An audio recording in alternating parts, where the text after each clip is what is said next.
In life, we often say, "I'll do it tomorrow," but tomorrow never comes. Today's story is about a boy who learned the hard way that time waits for no one. Now, let's look at a story titled The Magic Stone and the Lazy Boy. Once, there was a boy named Jake who lived in a village far away from the city. He lived with his parents, his little brother, and his grandfather. Jake's grandfather was a very wise man. Many people from the village came to him for advice, seeking his guidance and wisdom. But Jake had a big problem. He was extremely lazy. He always postponed his tasks. His mother asked him to help with chores. He'd say, "I'll do it later." If his father asked him to tend to the garden, he'd find an excuse to put it off. Even in school, it was the same. While his friends studied hard and moved forward, Jake was always falling behind, lost in his daydreams. No matter how much his dad scolded him or his mom pleaded with him, he didn't change. His bad habit of procrastination was getting worse. So, finally, his dad went to Jake's grandfather for help. He explained the situation, his voice heavy with worry. The wise grandpa listened patiently, his kind eyes full of understanding.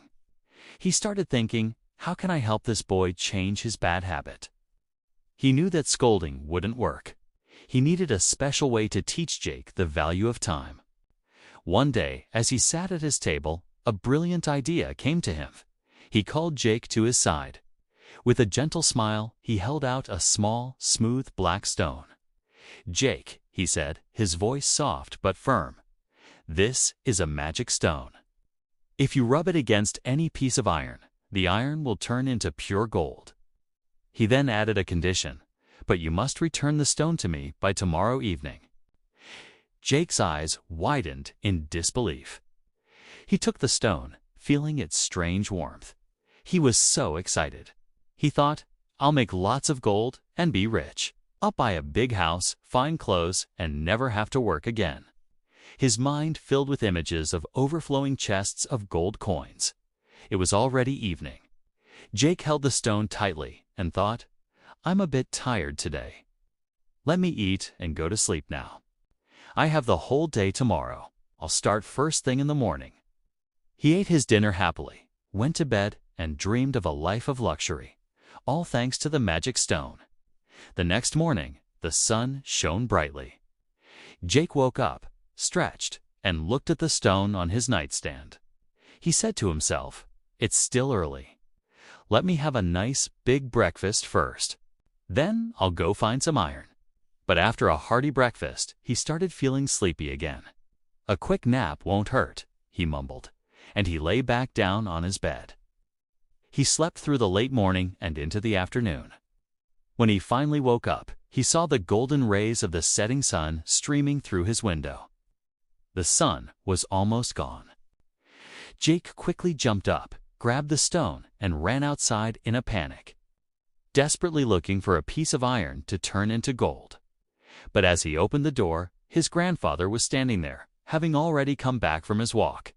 His expression was calm, but filled with disappointment. Grandpa looked at Jake and said softly, "Your time is over. I need the stone back now." Jake stood frozen, clutching the useless stone. His heart sank.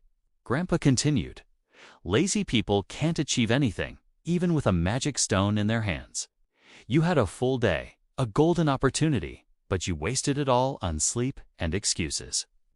Jake stood there with his head bowed down in shame.